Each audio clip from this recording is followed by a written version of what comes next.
Olá, pensadores! Sejam bem-vindos ao canal Convido a Pensar. E hoje o nosso tema é um tema mais ou menos de duelo, não é não? Vocês Sim. considerariam uma dualidade de pensamento? Em alguns momentos, né? Acho que nas essências, né? Alguns estudiosos dizem que sim, outros dizem que não era bem assim.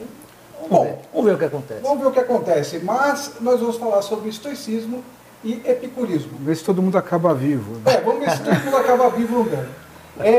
Pode ter algum contraste aqui durante o episódio em relação ao que vai ser dito, né? Em relação à mesa, né? Hoje. Mas lembre-se sempre disso. Põe o dedinho lá no like, que isso ajuda bem a gente, e faça a sua inscrição. Cuidado. Né? Faça a sua inscrição aqui no canal. Não resisti. Qualquer. Põe o dedinho lá, a gente tem que tomar cuidado. Com respeito. Põe o dedinho. Põe o dedinho lá com respeito. Não resisti, desculpa. Não vou enfatizar essa questão do dedinho. Faz o seguinte, só clica. É melhor. Só clica. Vamos simplificar. Não dá duplo sentido. Né? Pô, é difícil ficar do lado de médico. Né? A ligação automática. Ligação automática. Então é isso. Se você gosta desse tipo de assunto, se você curte esses papos filosóficos, essas questões da prostáticas, vida, né? Prostáticas, né? Faça a sua inscrição. Mas só não esquece que você tem que clicar naquela sinetinha para receber todas as notificações quando tiverem novos vídeos aqui, ok? E para começar a nossa conversa, como é de praxe, Marcelo fará uma apresentação aí de um vinho que nós estamos degustando agora. Nesse momento. Vamos brindar já. Brinde. Evoé. Boa tarde a todos, a nossa audiência, Alexandre, Walter, e desde já um excelente podcast a todos. E hoje nós estamos degustando um vinho que, como a gente costuma dizer nas nossas conversas de vinho, é um vinho que não tem erro, né? Quando a gente toma esse vinho, não tem erro, é para todos os gostos, para todos os momentos. Não sei se a câmera vai pegar aqui, se dá para enxergar alguma coisa, mas é da vinícola Salentine, um Malbec varietal. Então, cumpre dizer que Salentine, essa vinícola está em Mendoza, na região de Vale do Uco, e por sua vez na região de Tunuyã, né? Vale do Uco, Tunuyã, Mendoza, esse Malbec. E é um Malbec de 12 meses de barrica, já tem um amadurecimento bastante interessante, e uma uva mãe da Argentina, praticamente, né? Com bastante fruta, e é interessante esse vinho porque ele reúne as características principais, né, que a gente gosta. Ele é frutado e ao mesmo tempo ele não perde a essência da barrica, tem um final excelente, né? Você consegue sentir o vinho por alguns segundos ainda, não é aquele vinho que desaparece na sua boca, e uma acidez. Né, Alexandre? Perfeita, né? Uma acidez perfeita. Uma das grandes sugestões quando forem ao Mendoza, em especial no Vale do Uco, que é a maior sub-região ali a ser visitada, produtora de vinho, que visitem a Salentine, né? E os seus produtos, que são muito bons. Saúde novamente. E bom podcast a todos. Saúde. Vocês podem estar notando que o cenário é diferente, né, desse episódio. É que nós estamos no estúdio 2. Hoje nós estamos no nosso segundo estúdio. Nós temos 2 estúdios. Né? É brincadeira. Sofisticou, cara. Sofisticou pra caramba, né? Sofisticou. Bom, deixa eu tomar meu golinho. Vai lá. Muito bem. Então, epicurismo e estoicismo. Para começar, eu vou pedir para o Alexandre fazer uma contextualização histórica sobre essas duas vertentes. Pode, Alexandre? Claro. A gente, aí nas nossas conversas, a gente chega à conclusão de que você precisa saber o que estava acontecendo naquele momento histórico, até para você entender a linha, as escolas e o que os filósofos disseram, por que disseram as coisas que falaram, né? Então vamos lá. Estoicismo e epicurismo, os dois, eles surgem por volta do século III, antes da Era Comum, antes de Cristo, para quem prefere. Eles surgem os dois, as duas escolas são contemporâneas, surgem em Atenas. Em que momento eles surgem? Eles surgem depois da Guerra do Peloponeso, e isso é importantíssimo para a gente salientar. Por quê? Porque são, na minha opinião, depois o Marcelo vai dizer se ele concorda, são filosofias práticas para tempos difíceis. Não é uma filosofia para tempos eufóricos, como foi, por exemplo, no século XIX. Então, assim, são filosofias práticas porque eu diria que elas até têm depois a gente vai discutir, um teor, eu diria que um arcabouço teórico até muito simples na maioria do tempo, né? Então, a maioria dessa filosofia, do arcabouço teórico mesmo, eu acho ele muito simples, até simplista em alguns momentos, como a gente pode discutir depois.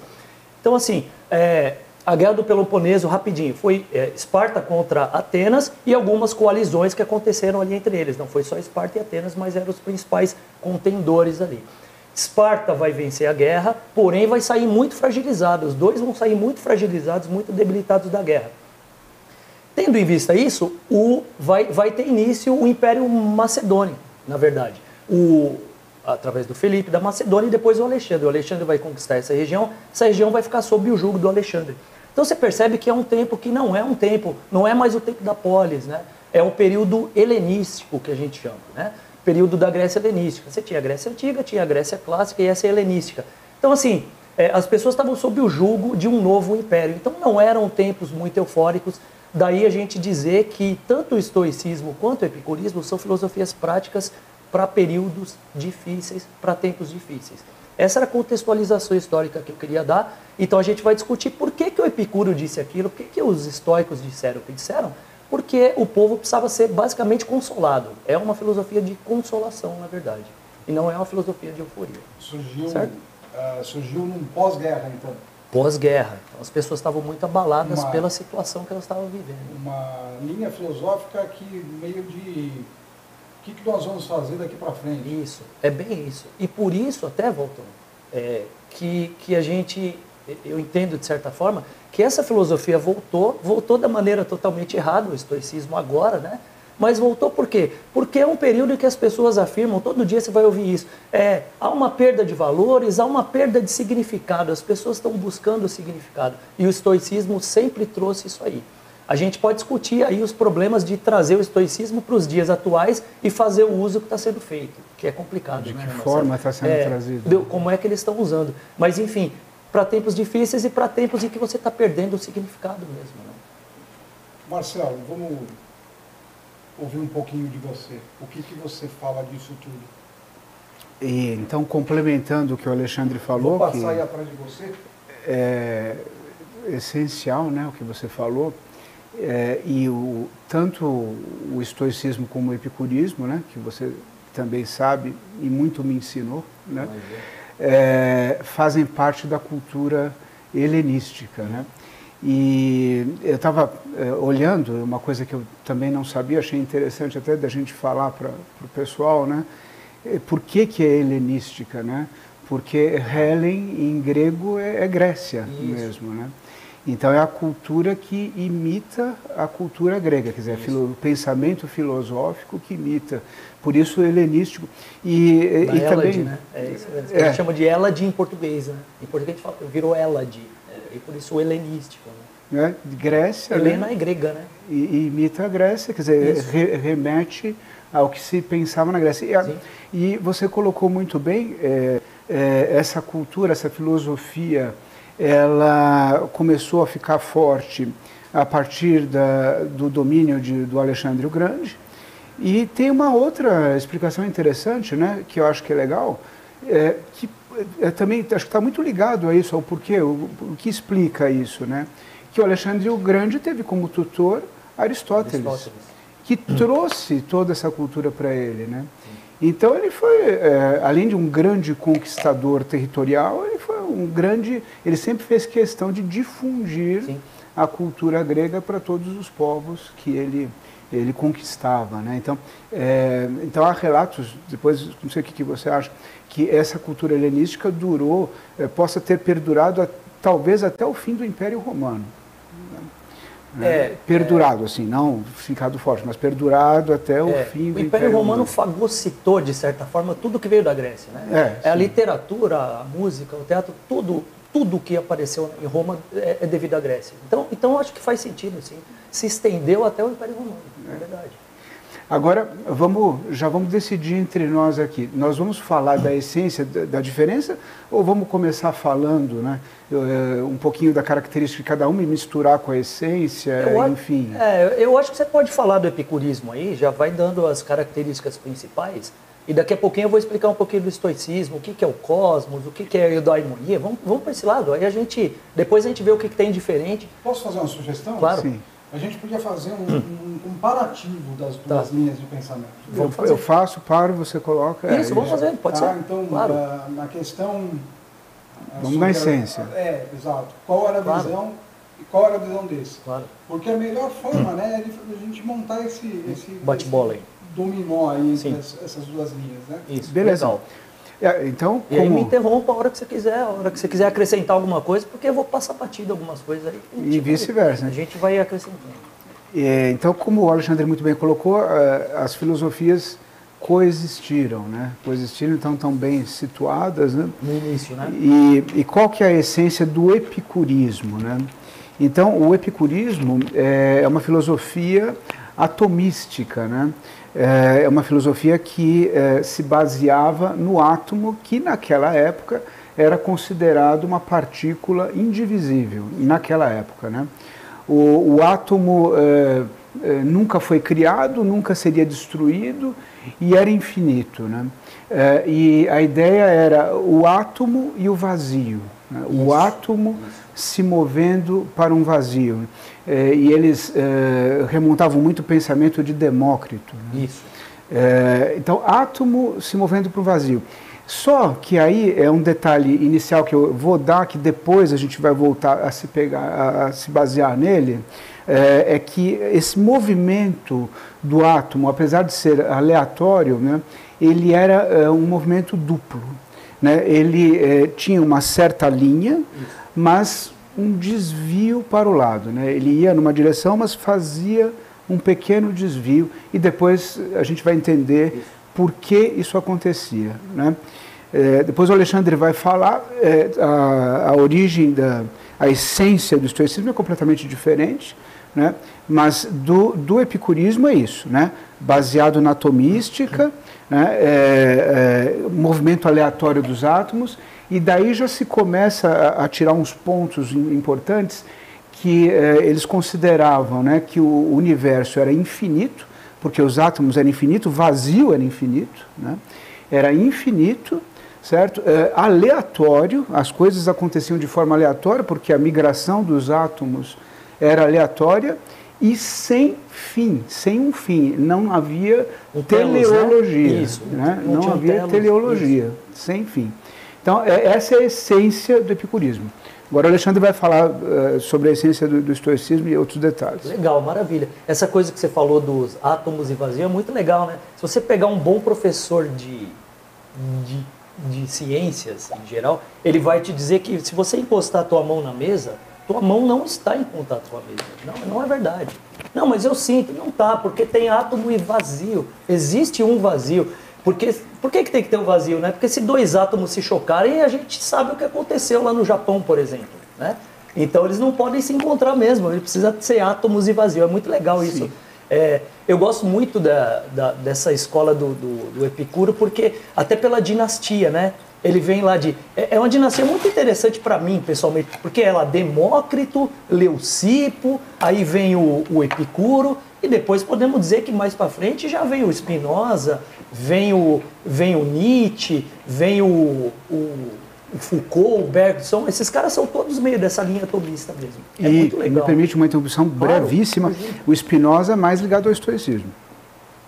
Mais estoico, Que ele mais numa linha do neo-estoicismo. Menos na questão das paixões, né? Dos desejos. Aí ele difere mas bastante. No determinismo, né? Que é no determinismo, sem dúvida. No determinismo, eu acho que ele é mais estoico mesmo, e na questão das paixões, dos desejos, muito mais epicurista, né? Porque o estoico quer eliminar o desejo. Então vamos lá, um contexto rapidinho do do estoicismo. Esses caras, eles acreditavam que o universo é organizado ou ordenado e finito, né? O que já foi negado pela nossa ciência. Então já sabemos que tem algum furo aí nessa ideia, mas estamos falando do helenismo. É diametralmente oposto, né? Totalmente oposto. Então já a primeira oposição que nós estamos fazendo. O estoico acreditava no cosmos. O que é o cosmos? É o universo finito e organizado. Organizado por quem? Em alguns momentos eles chamam de Zeus, em alguns momentos chamam de Deus. Já existiam os dois termos para eles, depende do estoico que você está. Tem vários estoicos, a gente vai citar eles ainda hoje. Então vamos lá. Eles partem de que o cosmos é finito, ordenado, perfeito e belo. Tanto que a palavra cosmos vai dar origem à nossa cosmética. Você usa um cosmético para ficar mais bonito e mais do jeito que você acha que você deve ser, né? Então, melhorado e perfeito. Então, o que eles acreditavam? Que cada pessoa, ou cada coisa, nem cada pessoa, cada coisa tem um lugar correto no universo. E esse lugar foi determinado por Zeus, que é a providência. Ou Deus, se você preferir. É a providência. Para a gente dar um exemplo prático. Vamos pensar no teu corpo. O teu corpo tem vários órgãos, é constituído de vários órgãos. O coração serve para bombear sangue. O teu sistema digestório serve, como o nome já prevê, para fazer a digestão. Se o teu coração um dia chegar e falar assim, olha, eu estou de saco cheio, eu quero ser uma espécie de um trainee, eu quero passar por todos os departamentos desse corpo e eu me recuso, eu não vou mais bombear sangue. Eu quero passar a fazer digestão. Você percebe que esse coração, ele está se colocando num lugar que não é o dele. Se ele se coloca num lugar que não é o dele, o que vai acontecer? Ele não vai ser capaz de fazer digestão e o teu estômago vai ficar sem função, não vai saber bombear sangue e você vai morrer.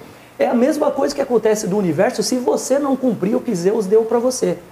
O problema é muito grave, porque não é que você não vai fazer a tua parte e você vai ser prejudicado. O universo inteiro vai ser prejudicado pela tua escolha, e, na verdade não pela tua escolha, mas pela tua recusa em fazer o que você deve fazer. Então toda a filosofia estoica é uma filosofia de encaixe. Você precisa se encaixar no que o universo espera de você. Eu sou professor, eu preciso dar aula. Se me colocarem para fazer uma consulta cardiológica, provavelmente eu levarei os pacientes a óbito, né? Porque eu não sou qualificado para fazer isso. Então eu preciso, de certa forma, me encaixar, encontrar o meu lugar no universo. E essa que é a grande coisa divertida do estoicismo. Você precisa procurar onde você funciona. Porque Zeus distribuiu nesse teatro da vida papéis diferentes que cada um tem que desempenhar. E você precisa descobrir qual que é o teu papel. Para não me alongar muito, só vou falar de eudaimonia. Se você descobrir qual é o teu papel no universo, mesmo Sócrates já acreditava nisso, né, Marcelo? Que você recebe um daimon, você tem o teu daimon interior. Alguns gostam de comparar isso com um anjo da guarda. Eu não sei se é bem a boa comparação, mas assim, como se fosse um anjo da guarda, como se fosse um guia, o teu talento. O teu talento é o seu daimon. Então o seu daimon vai te indicar onde você vai funcionar no universo. Se você funcionar bem, vamos dizer eu estou lá dando aula de história, estou lá trabalhando com filosofia, estou trabalhando com um monte de coisa que eu gosto, eu estou dando o meu melhor todo dia, estou no lugar certo, eu tenho certeza que eu estou no lugar certo, eu preciso ser professor. Eu estou em eudaimonia, minha vida é eudaimônica, é a vida feliz de quem descobriu onde tem que estar no universo, descobriu o próprio lugar. E digo mais, para encerrar minha parte, se eu estiver em eudaimonia e eu estiver fazendo o melhor que eu posso todos os dias, porque vamos combinar, tem dia, Marcelo, que você atende um paciente, o paciente acaba de sair, você pensa assim, cara, eu queria ser meu paciente só para ser atendido por mim. Fala se você não pensa isso. Eu penso isso. Tem aulas que eu dou, e obviamente não são todas as aulas. Tem aulas que eu dou, e eu chego a dizer isso para os meus alunos, eu chego a verbalizar. Eu falo assim, cara, eu queria muito ser igual a vocês, ter tido a oportunidade de ter um professor que nem eu. Sabe por quê? Porque o meu professor não disse as coisas que eu digo para você. E ele precisaria ter dito, porque eu estou dizendo coisas incríveis que o meu professor não disse. Aí você vai falar, pô, o cara se acha. Pode ser. Mas eu sei quando é que eu estou bem, você sabe quando você está bem, quando você não está tão bem, a gente oscila. Quando você está bem, o mais perto que você pode chegar do teu máximo, os estoicos vão chamar de arete. Arete é você viver em excelência. A gente traduz como excelência, de novo, o Marcelo vai entrar agora, Mas só para a gente começar a pensar, mundo corporativo, eudaimonia. Cara, para um gerente, para um CEO olhar para você e falar assim, olha, você precisa saber o que você tem que fazer aqui. Para você viver em eudaimonia, você precisa estar no lugar certo, certo? Você precisa estar feliz fazendo o que você tem que fazer. O que você tem que fazer aqui? Bater a meta. Então, para você estar em eudaimonia, você precisa bater a meta. E para bater a meta, você precisa trabalhar todo dia em arete, na tua excelência. Você percebe, só para a gente dar uma introdução de quão interessante o estoicismo pode ser para o mundo corporativo, embora o mundo corporativo não tenha nada a ver com o estoicismo original. Marcelo, fique à vontade. E se você me permitir acrescentar mais alguma coisinha por favor, sobre o estoicismo. Claro. Então, basicamente, é isso que ele falou, perfeito. E aí a gente se questiona, mas os caras lá pregavam uma resignação absoluta, né? Então, diante disso, já que tudo tem que ser, você tem que acreditar que tudo tem que ser como é mesmo, né? Tudo é predeterminado, então você se resigna e acabou. Né? Resiliência e resignação. E aí eles colocam, né? Que não, quando você age, você tem que agir de que forma? Né? Buscando arete, como você falou, perfeito, né? E buscando exercitar aquelas 4 virtudes cardinais. Né? Então, não é que você fica paradão, aceitando tudo que... Então, se você exercitar as 4 virtudes, né? Sabedoria, justiça, coragem e temperança, isso é uma coisa que o estoicismo prevê, que está ao seu alcance. Mas queria que você comentasse um pouquinho, se você concorda, Alexandre, com aquela história do fogo que vai se transformando. Ah, isso é legal. Né? Me fala um pouco aí sobre isso que eu li, quero saber a sua opinião sobre isso. Você quer dizer sobre a conflagração dos tempos, é isso? Não, sobre assim, como o estoico considera tudo que existe, né? Qual é a formação, tudo que existe é baseado em quê? É formado do quê? Né? Isso. O que eu sei é que o estoico acredita que surgiu do fogo, me corrige. Isso. Tudo foi surgido do fogo, mas o que eu acho interessante depois você volta, se eu não completar, não responder a tua pergunta, você mesmo responde, fica à vontade. Mas assim, ele surge com fogo e o que eu acho muito interessante disso é que ele termina em fogo, né? Exato. Porque, isso. É isso que você queria saber. Não, também. Tá. Eu vou dizer essa parte, se você quiser dizer, mas da origem, tá. Eu acho legal o final dos tempos, entre aspas. O estoico, ele acredita em ciclos, né? Ciclos. Então, o mundo surgiu do fogo e ele vai terminar consumido pelo fogo, para depois ele retornar exatamente da forma que ele era, do mesmo ponto. Perfeito. E começa de novo até ser engolido pelo fogo de novo. O que me levou, eu não sei se você pensou nisso quando você leu, eu pensei imediatamente, o eterno retorno. Gaia Ciência, isso, sem dúvida, mas existe essa ligação. A Gaia Ciência do Nietzsche, claro. Sim, existe essa ligação. É muito óbvio, né? Porque assim, claro que nós temos, não vamos entrar, vamos falar do Nietzsche ainda, a gente está criando coragem porque o Nietzsche é 5 episódios, né? Por isso que a gente não falou ainda, mas...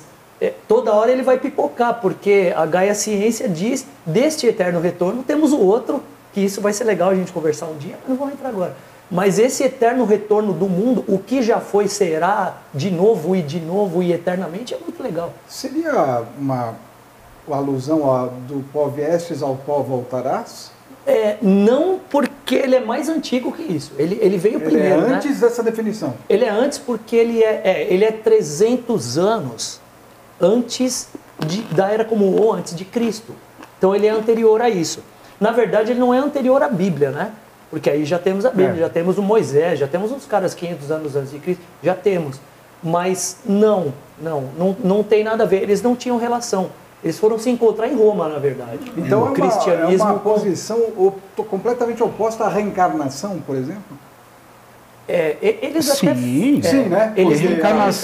Reencarnação é evolução. É um processo evolutivo. Ali não tem começou, nada a ver. Viveu, morreu e já era. É uma reciclagem. O epicurismo, depois você vai falar, claramente é isso, né? O epicurismo realmente é isso. O estoicismo, ele é, né, Marcelo, ele é mais... Ele é um pouco mais transcendental. Como ele foi mais longevo, na verdade, o epicurismo... Ele é mais transcendental. Ele é mais transcendental. É mais. O epicurismo, você vai falar, o epicurismo basicamente é o Epicuro, né? E tem o Lucrécio lá na frente, mas é mais poeta, não mexeu no que o Epicuro disse. Mas o estoicismo... Eu acho que eu esqueci de dizer isso no contexto, vou dizer agora. 300 anos antes da Era Comum, mas ele se estende até o primeiro século depois da Era Comum com os romanos, aí, que são os principais estoicos, pelo menos do que sobreviveu, que a gente conhece. Né? Então, o estoico é uma pessoa que acredita num algo a mais após a morte? Não. O estoicismo? Não, também não. Não? Na verdade, o estoicismo é complicado por isso, porque tem o Zenão e depois tem o Marco Aurélio, que é o último, né? Eles chamam... Então, tem fases de se você no mundo. O estoicismo mudou muito, o epicurismo não, nada. Se você for ler a respeito, tem a história do fogo que você colocou, Isso. mas muitos deles acreditam que o fogo seria Deus, né? Deus se transformando, e o que acontece é a transformação contínua desse fogo de forma cíclica. Isso. Né? O fogo se transforma em alguma coisa, e depois volta ao fogo original. E existe esse ciclo, né?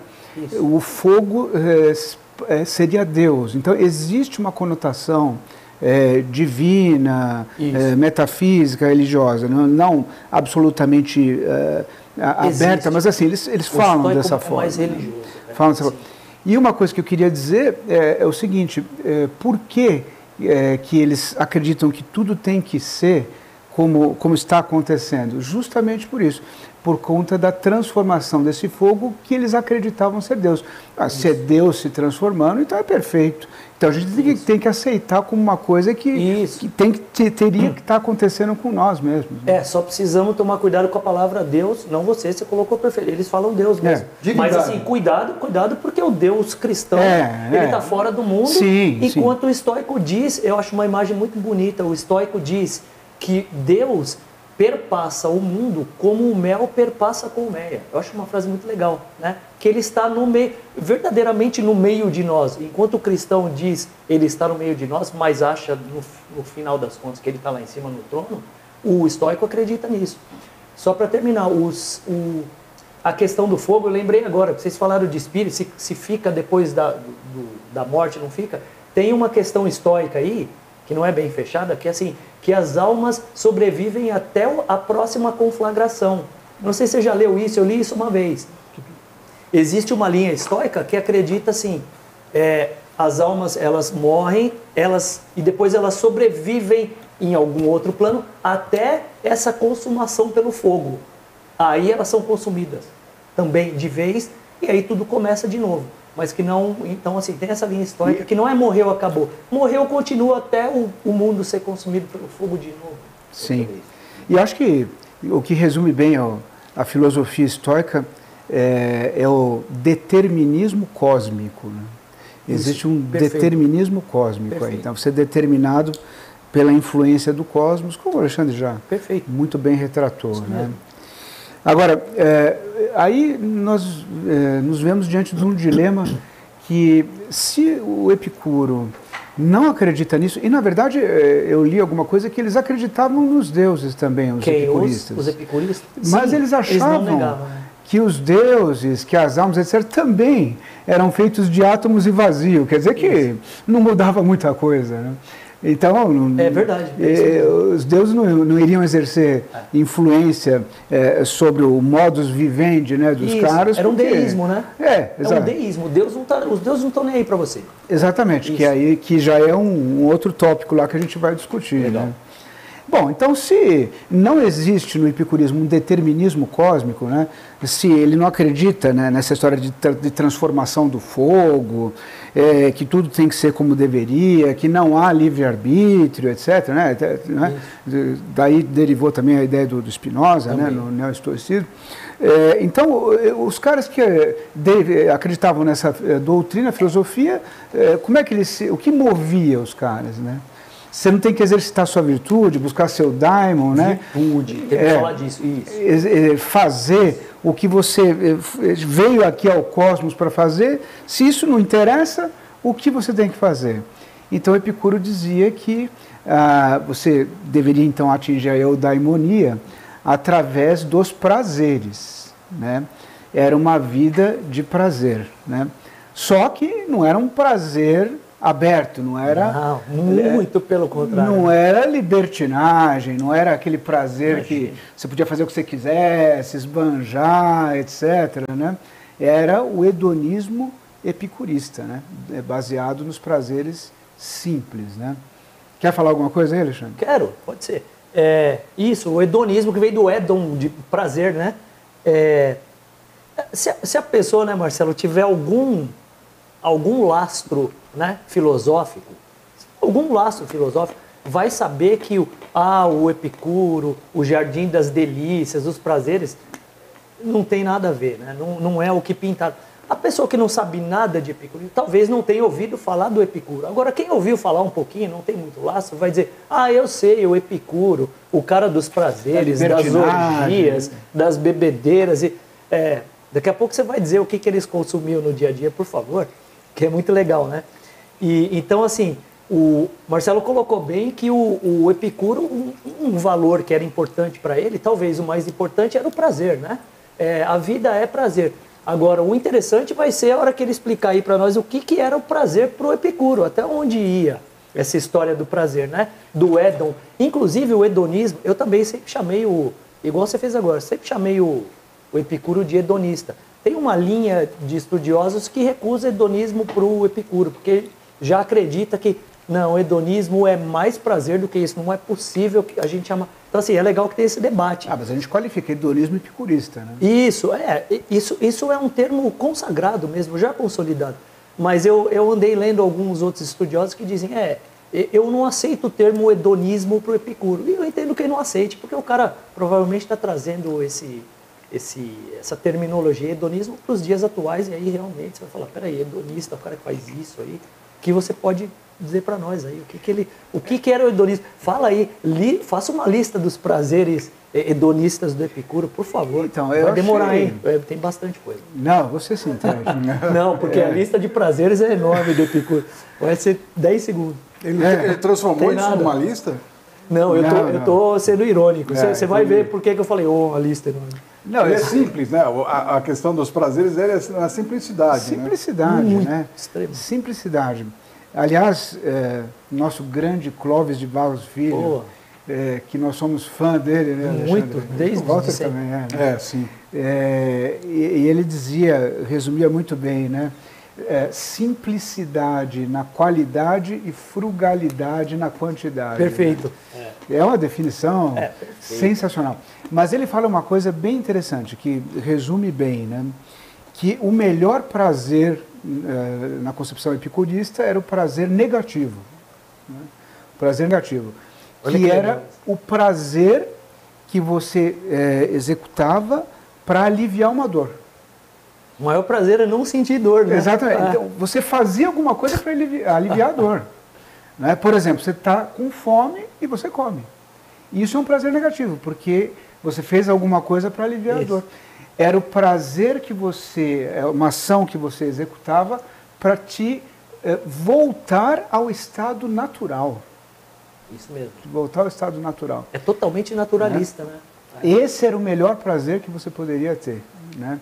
E aí tem aquela classificação dos prazeres lá deles, né?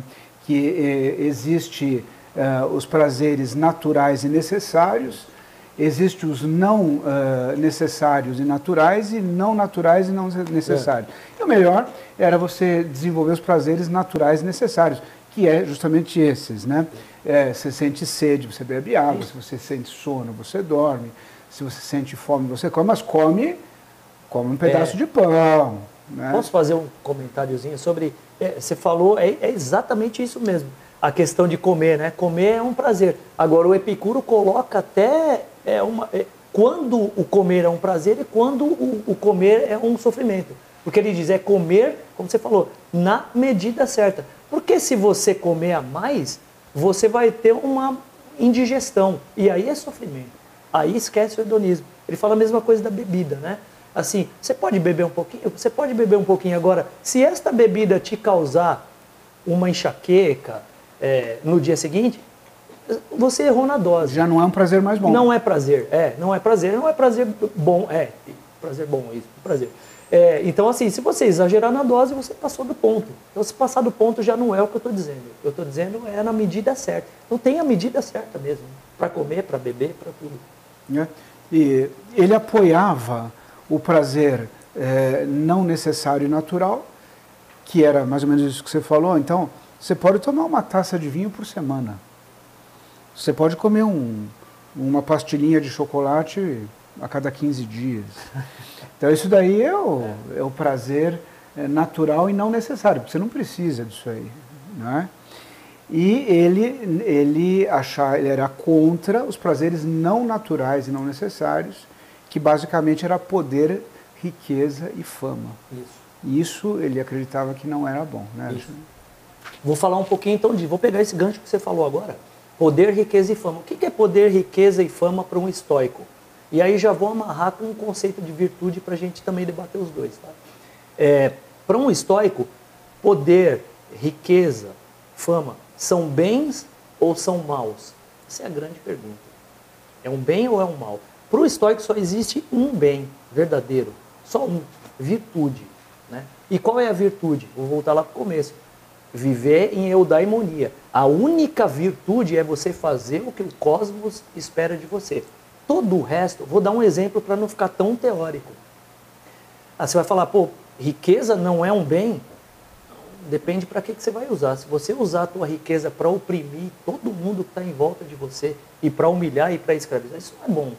Se você usar... Não, mas se eu usar minha riqueza para, sei lá, doar dinheiro, eu vou distribuir alimentos para quem precisa, aí a riqueza é um bem. Percebe? A riqueza, o poder, eles não são um bem em si mesmos. O único bem em si mesmo é a virtude. E a efemeridade, se a gente pensar hoje, dentro desse termo efemeridade, o efêmero, Sim. Né? Aonde ele entra nesse contexto? Como é que o estoico vê o efêmero? Porque hoje nós vivemos uma sociedade de muitas coisas efêmeras, né? Ou consumimos muita efemeridade. Ou líquida, né? Sociedade líquida. Líquida, né? Líquida. Que o Parmênides já falava do rio lá. Também era. Nós estamos oposto ao Epicuro, né? Nós estamos acumulando coisas, né? Isso. A nossa sociedade é uma sociedade acumuladora. Acumuladora de tudo. Por isso que a definição que o Marcelo deu de prazer aí deve ser bizarro para quem está assistindo e jamais ouviu isso. Que a gente já leu, já ouviu. A gente teve tempo de tomar essa pancada e assimilar. O prazer para o cara era isso só, né? Era muito pouco. Então, o que eu queria dizer, mas a efemeridade eu acho que já está desde o começo, né, Marcelo? Desde os pré-socráticos lá, que já diziam, tudo é efêmero, tudo é temporário. O Heráclito dizia que você não pode se banhar no mesmo rio 2 vezes, porque quando você se banhar de novo as águas do rio já não são as mesmas. E o Spinoza iria além, diria, você não é o mesmo mais também. Né? Não é só o rio. Você acha que o rio não é mais o mesmo, você acha que você é. Você também não é. Né?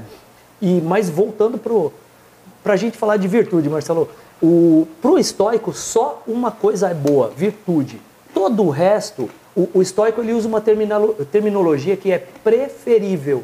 Então você vai dizer, ficar doente ou saudável é a mesma coisa? Não, o estoico vai dizer assim, isso é terminologia estoica, ele vai dizer, ser saudável é preferível, ele usa essa palavra toda hora, mas não é virtude. Inclusive, ficar doente é uma grande oportunidade de você ser testado, né, para o estoico. Ele gosta disso. Depois eu vou querer pegar um gancho disso que você acabou de falar. Depois vamos falar da virtude que não esquece dessa daí. Essa eu acho legal. Mas isso que você falou aí é perfeito, hein? Perfeito. E aí eu vou jogar um termo, não sei se eu vou falar direito, né? Que é um termo que eles jogam lá em latim, que é um premeditatio malorum. Me antecipou, eu ia falar. Eles faziam esse treino, os estoicos faziam esse treino. Isso é muito legal. Então, tanto é verdade que o Alexandre está dizendo, que eles faziam um treino, eles imaginavam, né? Por exemplo, se eu fosse para uma guerra e tivesse meu braço decepado, como é que eu poderia achar que o momento presente seria bom, eu poderia aproveitar, viver da melhor forma? Eles faziam um treinamento como se eles estivessem nessa situação. Isso mesmo. Né? Olha só que interessante. E eles iam para um extremo, você deve ter lido, que era assim, parte dessa meditação, tinha algumas práticas diferentes nessa meditação. Uma delas era todos os dias, você no final do dia fazer essa meditação. Como é que foi o dia, tal, consultar, ver como é que você passou o dia. Mas o extremo, para mim é chocante, assim. E faz sentido, mas a gente é meio sentimental. Para mim, o extremo do premeditatio malorum é você pensar assim. E eles faziam essa meditação todos os dias. Todo dia, quando você der um beijo de boa noite na tua esposa e nos teus filhos, pense que amanhã talvez eles não estejam aqui, ou você não esteja aqui. Então, assim, o que é linkado pelos estoicos romanos com o memento mori, né? Que é lembre-se da morte. Isso eles faziam sempre. Todo dia antes de dormir, o cara vai dar um beijo no filho e abraça e fala assim, eu sei que eu posso te perder amanhã. Entendeu? E aí ele dá um abraço no filho, dá um abraço na esposa, um beijo, e ele pensa, talvez seja o último dia, porque talvez amanhã eu esteja morto, talvez ele esteja morto. E posso só encerrar? Sim, claro. Só uma coisinha, que também é chocante, porque o estoicismo, ele é uma doutrina egoísta. Sabe por quê? Porque a morte da tua esposa, a morte do teu filho, um problema que os teus amigos estejam tendo, não pode te atrapalhar da tua melhoria com você mesmo. Isso não pode te atrapalhar. A única coisa que interessa, que importa para o estoico, é você com você mesmo. Vai falar, pô, mas o estoico não prega amizade? Sim, mas amizade, se a amizade com esse cara, ele está tendo muitos problemas e isso está te afetando, é melhor você se afastar, porque o negócio é com você mesmo. Você é responsável pelo que acontece com você. O que vem de fora é paixão. O que é paixão te afeta e te atrapalha.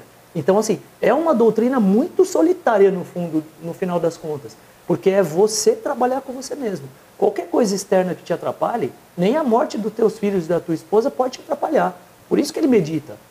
Você entendeu? Então, assim, para mim é muito pesado. É o momento que eu penso assim, caramba, é uma doutrina que não tem nenhuma generosidade com quem está de fora. Ela dá poucas aberturas. Né? Eu acho que não dá mesmo. Uma das aberturas é aquela que nós falamos, que é exercitar as virtudes, né? Em função do seu daimon. Né? E baseado nas 4 virtudes cardinais. Isso. E a outra, baseado nisso que você falou, né? Você estava dizendo agora que era do... Repete esse último trecho. Que eu acho uma doutrina meio egoísta, porque tudo o que acontece de fora é paixão e não pode te afetar, né? Isso. O Epicteto, que é um dos estoicos romanos, ele dá uma outra abertura também, né? Ele fala exatamente isso que você falou. Quer dizer, nada que acontece de fora você pode modificar, né? E pode te afetar, exatamente como você disse. Isso. Mas há 3 coisas que você pode modificar de você. De você, isso. Que são os seus desejos, isso. Ele diz. Isso. Que é o seu juízo sobre as coisas e o seu impulso para agir. Isso mesmo. Então, mais uma aberturazinha aí que é o estoico romano, aí, o Epicteto. Isso. Que no fim ele faz parte daquela tríade principal de estoicos, né? Isso. Mas aí eu queria que você falasse alguma coisa sobre o que você sabe de Marco Aurélio, né? Tá. Eu guardei uma coisa interessante de Marco Aurélio. Legal. Mas fala você primeiro, que aí depois eu complemento, se você não falar isso. Tá. Né? Você quer ir para o Marco Aurélio direto? Porque temos Sêneca e o Epicteto antes dele, não sei. Quer ir para o Marco Aurélio? Podemos ir, não precisamos ir cronologicamente. Né? Só para quem está em casa entender, né, Marcelo, o que você está falando aí, são os estoicos tardios, foram romanos, que é muito interessante. O romano é famoso, conhecido por ser jurista, nunca por ser filósofo, né? Você vai procurar filósofos romanos aí, não vai encontrar. Os filósofos são gregos lá na Europa, né? Na Europa Ocidental. Então, os romanos foram os tardios e foram os que a gente tem mais informações a respeito, né?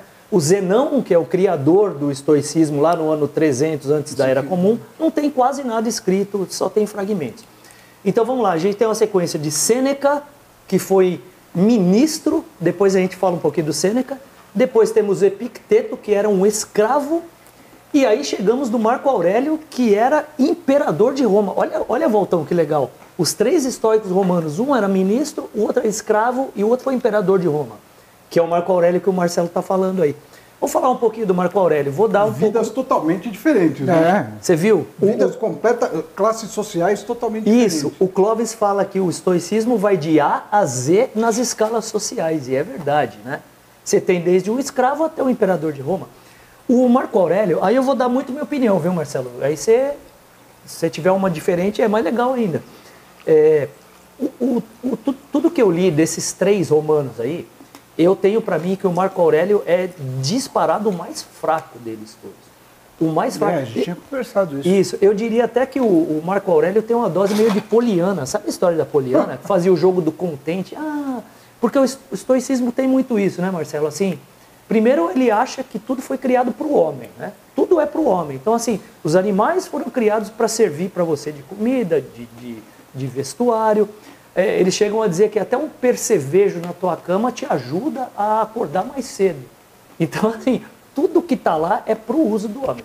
Aí o Marco Aurélio, eu acho ele assim, em alguns momentos, eu acho ele muito contraditório, mas ele tem que ser contraditório mesmo, porque um estoico imperador, Marco Aurélio era um cara que mandava massacrar cristãos, né? Ele tinha que fazer isso. Ele massacrava cristãos. E tem muita gente que fala assim, cara, como é que o cara era estoico e mandava massacrar cristãos? Eu acho que essa resposta é muito simples, né?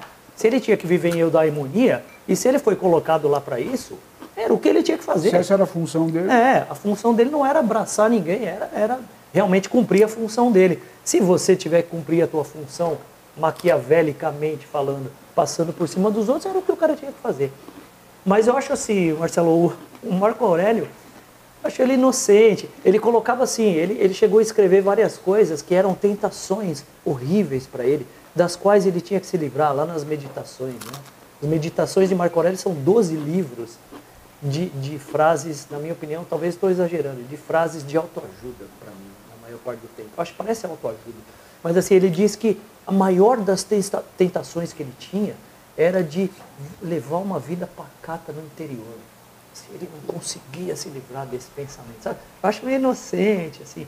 E ao mesmo tempo, aí tem gente que diverge. Tem gente que diz que o Marco Aurélio escreveu e sobreviveu o que ele escreveu por algum motivo, porque ele chamou isso de meditações, ou seja, um diário que era só para ele. Tem gente que diz que não, que ele, com o poder de imperador, ele sabia muito bem por que ele estava escrevendo, que aquilo ia sobreviver para as próximas gerações. Então, que ele sabia muito bem o que ele estava querendo dizer, que aquilo ia ser consumido por alguém no futuro, né?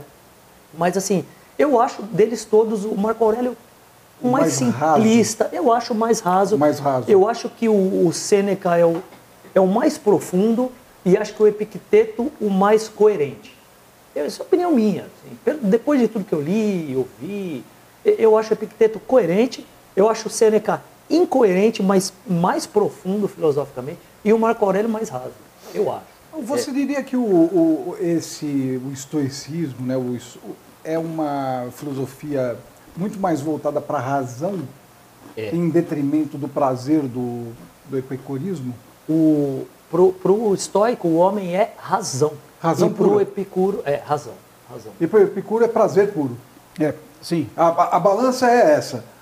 Porque a razão no estoicismo vem dessa origem aí do fogo, que seria o cosmos ou Deus, alguma coisa que está se transformando, né, e fazendo parte da matéria. É matéria mais razão. Isso. Matéria mais logos em tudo. Né? Então o estoico é bem razão. É bem razão. Bem razão. Né?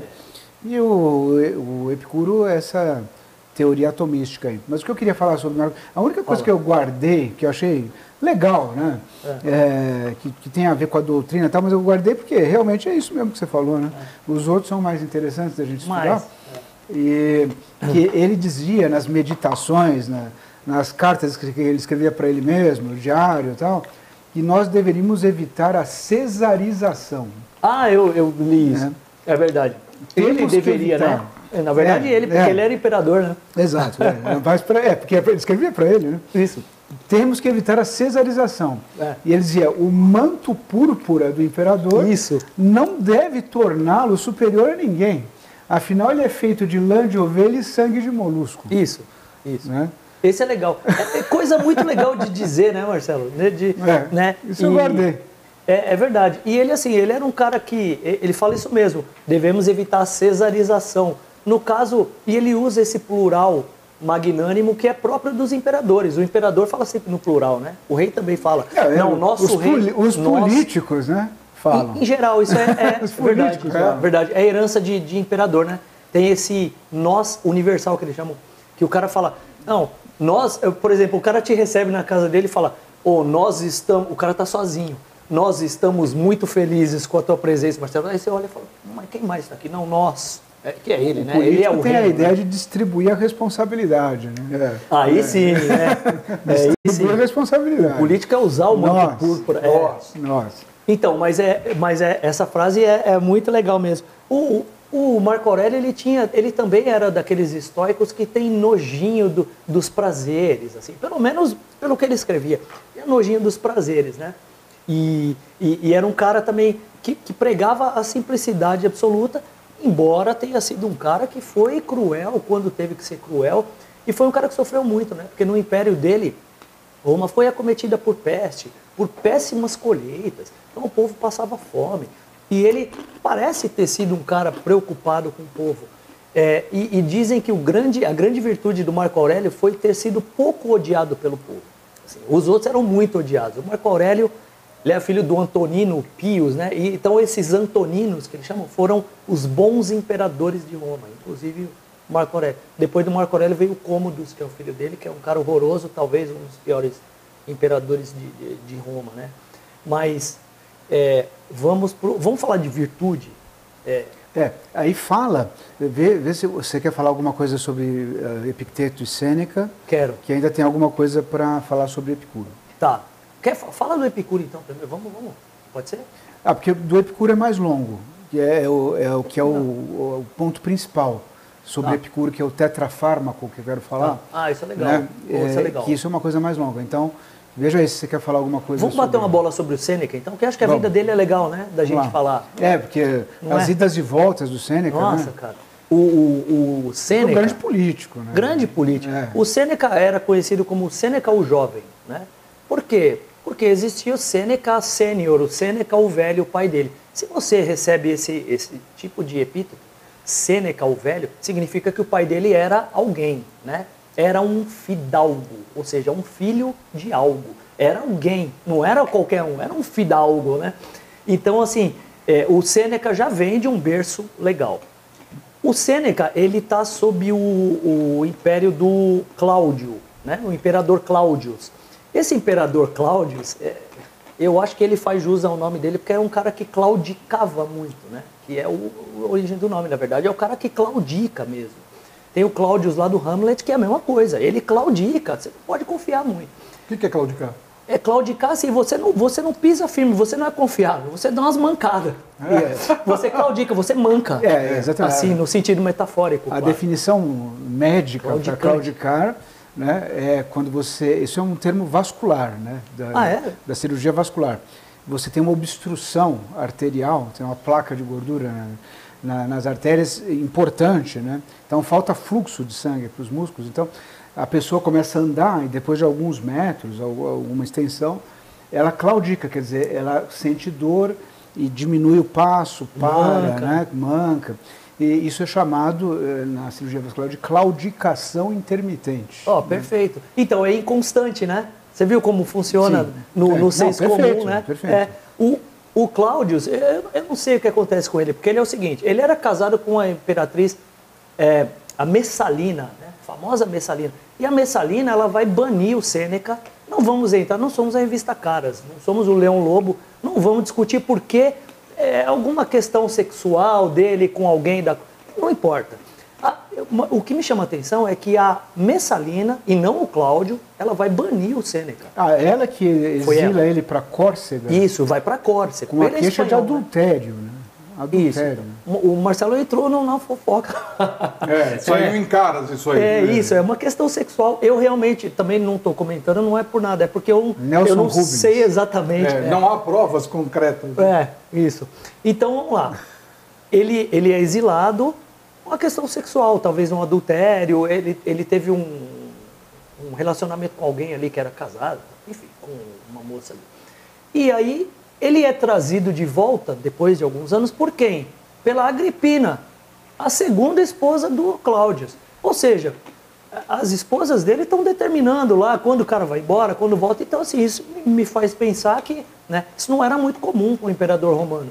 Ele tem uma esposa que dá uma ordem dessa e outra esposa que depois reverte essa ordem. Mas aí, a grande desgraça da vida do Sêneca foi essa, porque a Agripina trouxe o Sêneca para ser tutor do filho dela, que era Nero. Nero. O jovem Nero. O Nerinho. O Nerinho. Era um menino, Grande Nero, né? era um menino sapeca. Promissor. Promissor. Cumpriu tudo o que se esperava. Ou seja, Sêneca Ele era estoicista, né? Porque ele pôs fogo em Roma. Era. Isso. Ele achou que já era hora do fim dos tempos e botou fogo. Agora, deu a hora, botou fogo. Exatamente. Ele era o fogo. Diziam que ele era fogo, isso é verdade. Esse menino é fogo, viu? Esse menino é fogo. Ele provou, né? E aí... Chegou na coisa em si, era ele. Chegou. O próximo episódio, não perca da coisa em si. Não perca. Né? Não perca. E aí o Sêneca, ele se torna tutor, me parece que ele se torna apenas um professor de retórica, porque todos os professores de filosofia em Roma eram gregos, tinham que ser gregos. E o Sêneca era espanhol, nascido na Espanha, Império Romano, mas Espanha, né?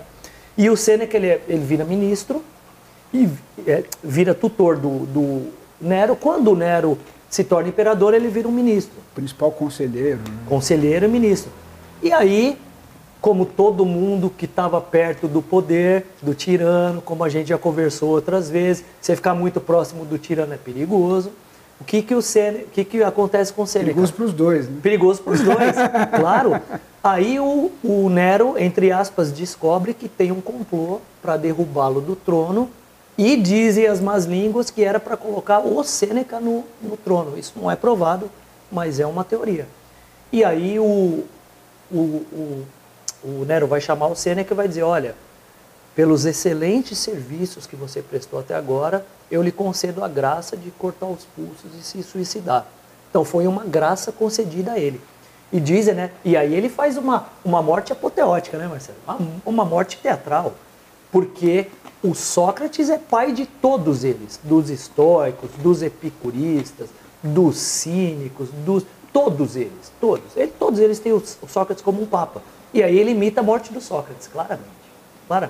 Ele corta os pulsos e começa a ditar, né, as últimas palavras. Ele quer que fique na... E dizem que ele não perdeu a eloquência até a última gota de sangue escorrer e ele morrer.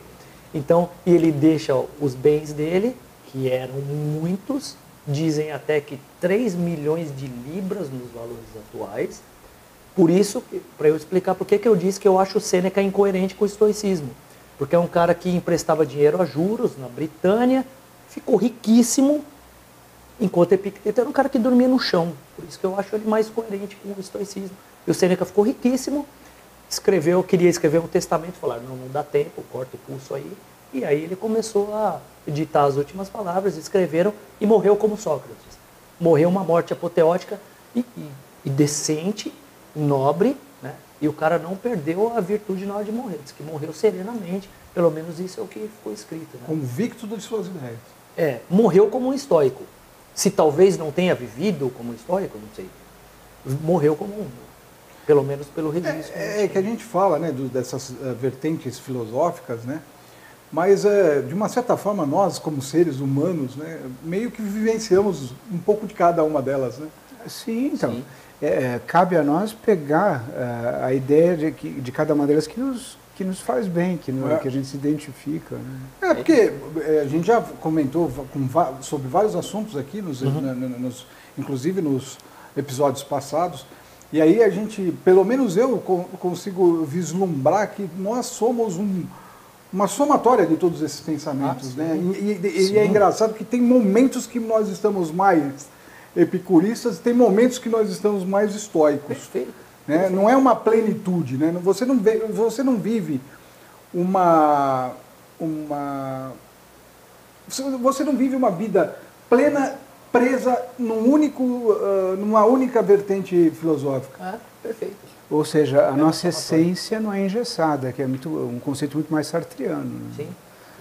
Muito mais sartreano. Deve ter alguma coisinha de essência, mas acho que ela não é engessada. Né? Ela está à mercê de transformação pelos encontros existenciais. Né? Você acha que a Revolução Industrial impulsionou a geração de vertentes novas, filosóficas, em função do estilo de vida que nós passamos a adotar?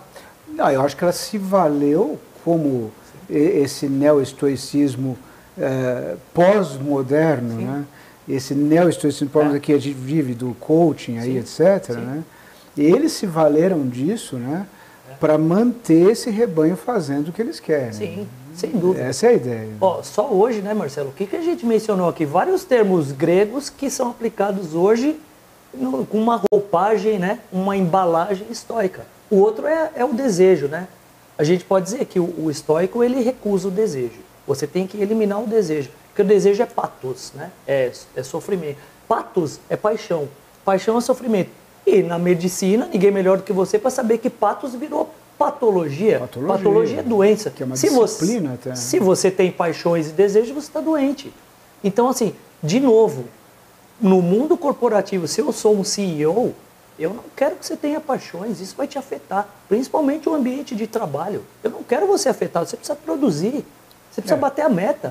Pathos é ruim, cara. Você tem que encontrar seu Daimon, mas ele que vai determinar qual é seu Daimon. Claro. Sou eu que... Os Zeus não distribuiu os papéis, é ele, né? Então, o Daimon está dentro de você, mas ele... Que seja isso. Tá dentro de você, mas eu que coloquei. Viu? É porque Zeus é ele, né? Ele é Zeus, ele que vai distribuir para cada um, né? O empresário, né? O empresário é o novo Zeus. Você percebe? Então você sofrer com um ambiente de trabalho, com a pressão, não é interessante. Não é interessante para o dono da empresa, para o investidor, né? Então se ele puder te dizer, elimina as paixões, elimina desejo, para ele tá lindo. Excelente, né? O cara se foca naquilo. Claro. Né? E o cara não permite a entrada de outras ideias. Né? Excelente. Claro, excelente, perfeito. Aqui. Mas vamos para o Epicuro lá. Vai no Tetrafármaco, que é legal. Tetrafármaco até fechando muito Epicuro, legal. né? Porque eu acho que o tetrafármaco, ele resume bastante a filosofia de Epicuro, é isso. O tetrafármaco foi uma coisa descrita na carta a Meneceu, porque Epicuro escrevia cartas aos amigos, né? Meneceu era um deles. Ele escreveu essa carta a Meneceu falando sobre a doutrina dele, né? Sobre o que ele acreditava, o que ele achava que era verdade. E nisso, dentro dessa carta, ele escreveu o tetrafármaco, ou seja, 4 remédios para as mazelas da humanidade, vamos dizer assim, né? Então, 4 mazelas, né? Então, a respeito dos deuses, essa era a primeira. Nós não devemos temer os deuses, porque ele acreditava que os deuses não estavam nem aí com a gente. É isso mesmo. E os deuses estavam vivendo, assim, num ambiente de prazer extremo, e, assim, o que eles ligavam para o ser humano aqui era peanuts.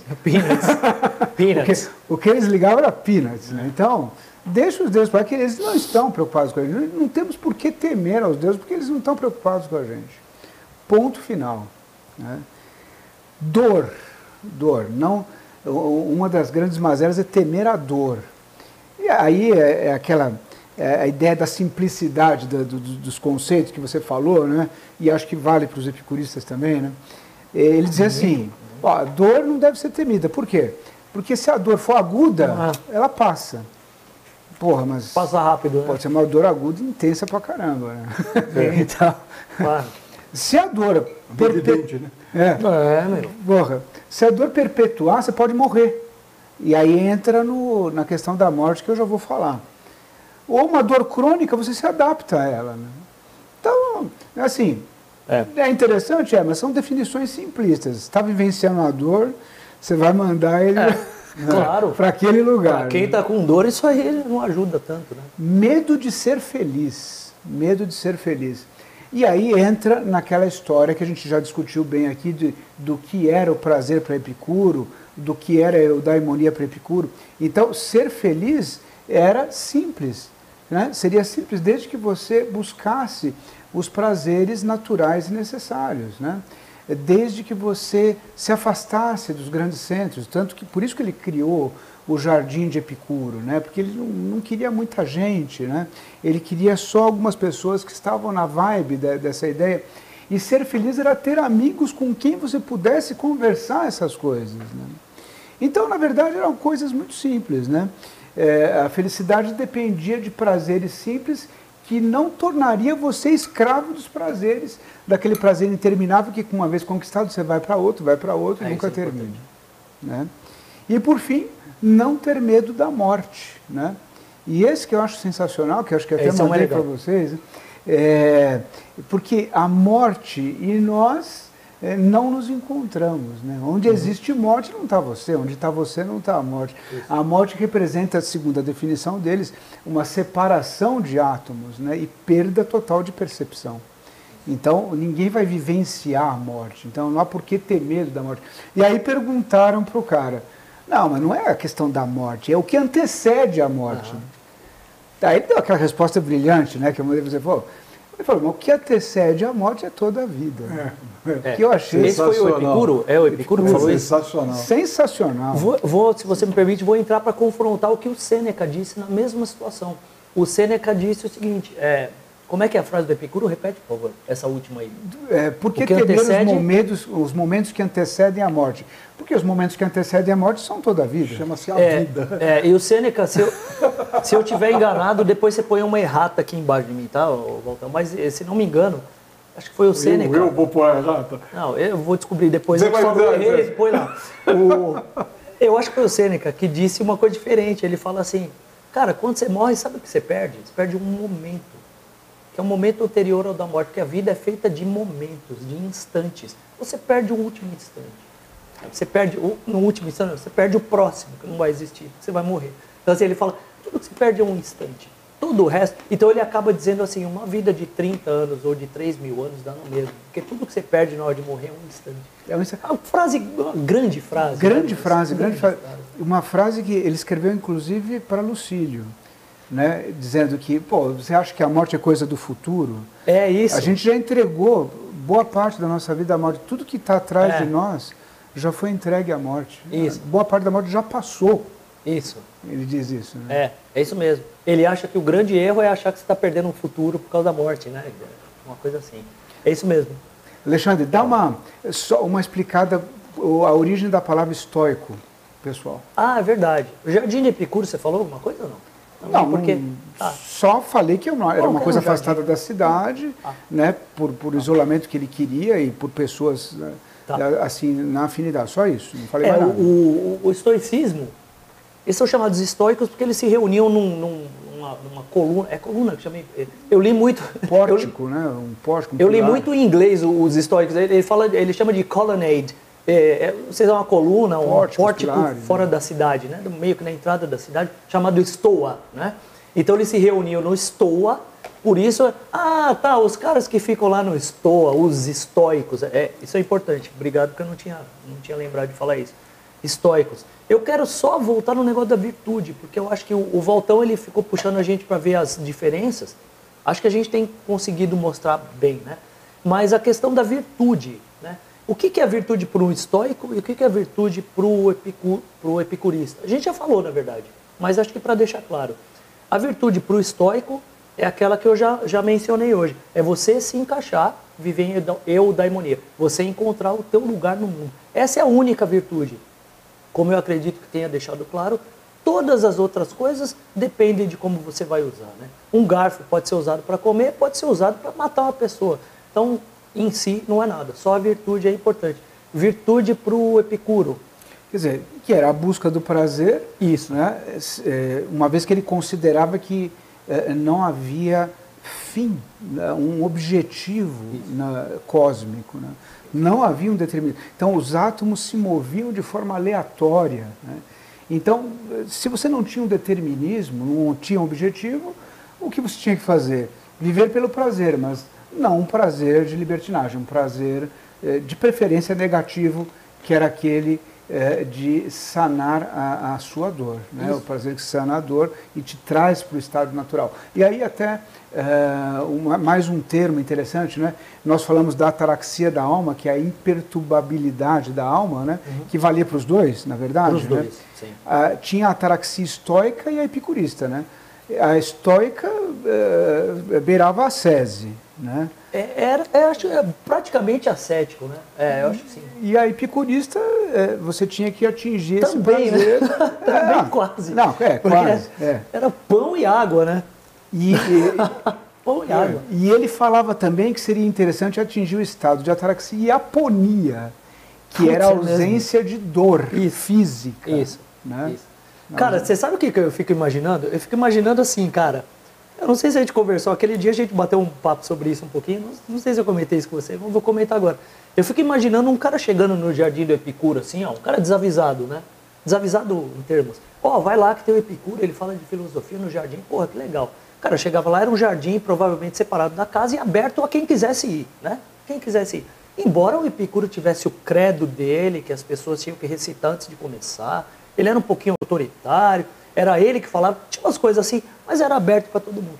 Fiquei imaginando o cara entrando lá e olhando assim, pô, mas cadê os caras? Os caras estão sentados ali, meio hippie, assim, batendo papo. Aí o cara fala, ei, Epicuro, o que você tem para dizer hoje para nós? Aí o Epicuro fala assim, cara, tá sol, né, meu? Tem uma sombra ótima, senta ali, cara. Aí o cara senta na sombra e aí? Fica aí, cara, é Puta isso. prazer. É isso. É o prazer de Natural ter uma e sombra necessário. para sair do sol. Do né? momento. Prazer negativo. Aquele prazer do momento. Eu né? fico pensando no cara que estava esperando fogos de artifício, sabe? Se o cara cuspindo fogo. Nada. Nada. É assim. A simplicidade. Simplicidade máxima, né? Então, acho que é isso mesmo. Virtude para o estoico, né? É se encaixar. Virtude para o epicurista. Controlar o desejo, né? É o prazer. É um controle do prazer. Acho que é isso. O controle do prazer? A medida, né? Se prazer satisfazer exagerado. com prazer, Sim, sim. sim. A seleção do prazer, né? Você se comprazer de prazeres naturais e necessários. Não escalonar, né? Não virar escravo do prazer. Escravo do prazer. Viciado do prazer. Exatamente. E ter um prazer o qual sustentável, possa né? se reproduzir amanhã. Moda. Então, é só prazer negativo? Né? Sustentável. Para usar a palavra da Isso. moda aí. Só prazer sustentável. negativo? O prazer negativo era o melhor. Era melhor, mas os outros. Ele Os outros valiam. admitia. Ele admitia o natural e não necessário. Esporadicamente. Não era uma sese. Tipo assim, eu tô aqui agora embaixo dessa sombra. Já deu uma semana, eu posso tomar uma taça de vinho. Exatamente. Acabou a semana, eu vou tomar uma taça. Eu e o Marcelo, a gente já comentou isso diversas vezes, assim, cara, você não percebe que se você toma um vinho, sei lá, 3 vezes por semana, ele é muito menos prazeroso do que uma vez por semana, né? É menos prazeroso. Ainda assim prazeroso, mas muito menos, né? Se você vai exagerar, resolve tomar um pouco de vinho todo dia. Vai ter um momento que você vai tomar assim como se você estivesse tomando água. Dessensibilização. Dessensibilização. Exato, esse é o termo. Dessensibilização. Ó, já estamos com 1h10, 1h12 Pô, eu acho de que foi episódio. bem legal. Queria lembrar vocês que se você não é inscrito, pode se inscrever. Se você gosta desse assunto, né? Se você curte esse tipo de papo, faça a sua inscrição. Anota lá na sinetinha para receber todas as notificações quando houverem novos episódios aqui. E deixa seu like. Se você está gostando desse episódio, deixa seu like. Porque isso também ajuda a gente a ranquear aqui o nosso canal, que é um canal que tem por objetivo isso aqui, ó, o papo filosófico, o papo dentro do que grandes pensadores trouxeram para este mundo. Né? Essa é a discussão, é esse o objetivo.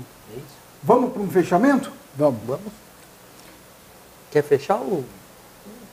Bom, como o Walter bem colocou, na nossa existência a gente se vale de opiniões múltiplas, né? Que ora a gente se identifica, ora não, e vai mudando. E a ideia da gente trazer esse tema para vocês foi justamente isso, saber o que cada escola pensava, né? E você vê os pontos de concordância, né? Até vale a pena enfatizar que a gente não falou muito enfaticamente sobre isso.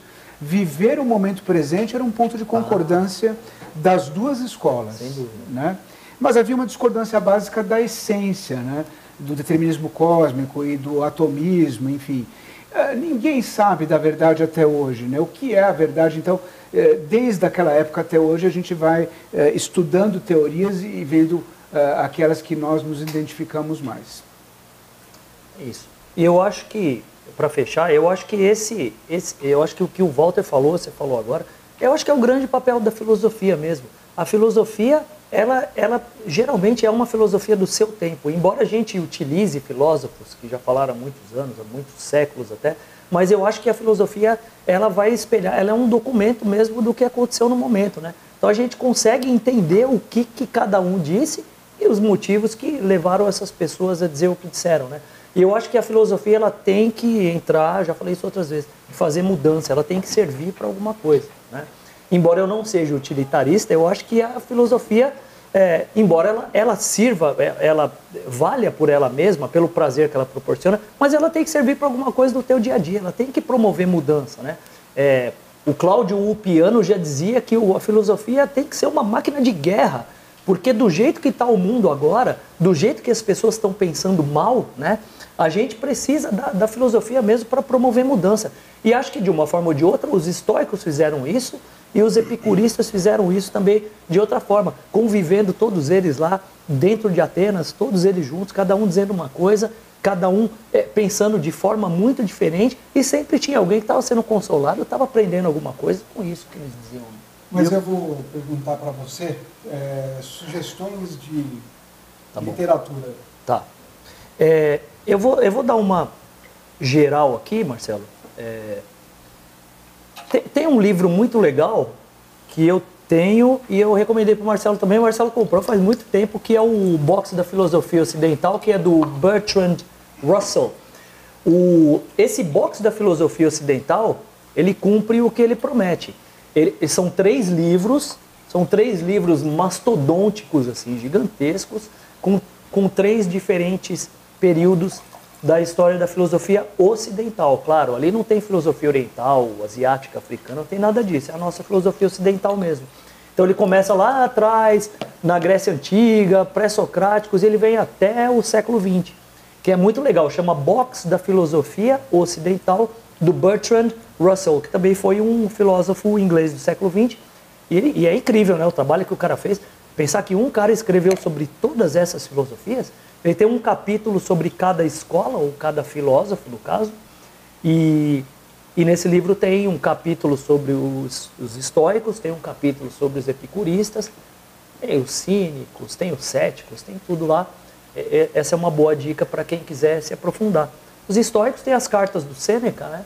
Tem pouca coisa que a gente tem do Sêneca, do Epicteto e do Marco Aurélio. Marco Aurélio tem as meditações, são 12 livros de meditações do Marco Aurélio, que é muito legal. Se você gosta de frase para pôr no Instagram, é legal. Não, eu estou exagerando. O Marco Aurélio falou um monte de coisa legal, mas eu acho que ele, comparado com os outros, era mais polianinha, assim, era mais... E eu queria falando só para fechar da filosofia, e a filosofia é um prazer epicurista, porque é um prazer que combate a ignorância, traz o conhecimento para a ignorância, sendo que se nós mantermos a ignorância, levamos ao medo. A ignorância leva ao medo, que é a maior, segundo Epicuro, a maior perturbação que a alma pode ter. Então veja só a importância da filosofia. Uma alma com medo não pode estar em paz, né? Não tem. É isso? Você deu agora a sua... vamos brindar essa... Brindar mais hoje uma? está cheio de frases bonitas aqui. Hoje está legal, né? Marcelo, sobre epicurismo, o que você indica de literatura? Olha, nada mais do que o Alexandre falou. Eu também me baseei na coleção do Bertrand, me baseei em algumas aulas da Casa do Saber, mas não vou citar nomes dos professores, até porque a gente combinou isso, né? Até porque a gente está competindo. É concorrente. Não? Nós não vamos dar espaço para concorrência. Não. Exatamente. E eu lembrei também, que não é do Epicuro, mas eu li alguma coisa, o Alexandre já citou, mas tem um livro especial que é Cartas de um Resiliente, né? Legal. Que é de Sêneca, né? Esse daí até eu tenho, eu já li alguma coisa, né? Legal. E vale a pena para a indicação do Sêneca também. Né? E tem o Lucrécio, para quem quiser procurar, mas o Lucrécio é um cara que escreveu poemas no Império Romano sobre epicurismo. Então, assim, é o epicurismo em forma de poema. É muito legal também. Ele não mexeu em nada na doutrina, né? Ao contrário dos estoicos, que mudaram muito. Epicurismo, ninguém mexeu. O jeito que o Epicuro pregou ou ensinou, ele transportou para um esquema de versos. Muito legal também. O Lucrécio também é legal. É isso? É isso. É isso. Fechamos? Maravilha. Fechamos. Pessoal, deixa seus comentários. A gente adora ver os comentários. Mesmo que for só para você falar, valeu, tá legal, mas deixe um comentário aí, porque isso é muito legal. A gente fica numa expectativa muito grande. Se você ainda ficou com alguma dúvida sobre o tema que nós discutimos hoje, deixe um comentário. Porque nós vamos responder esse comentário, com toda certeza. Nós vamos responder esse seu comentário. Marcelo, Alexandre, acho que demos o recado sobre epicurismo e estoicismo. Demos conta do recado. Acho que sim. Então, pessoal, nós vamos ficando por aqui. Nos vemos no próximo episódio. Tchau, pessoal!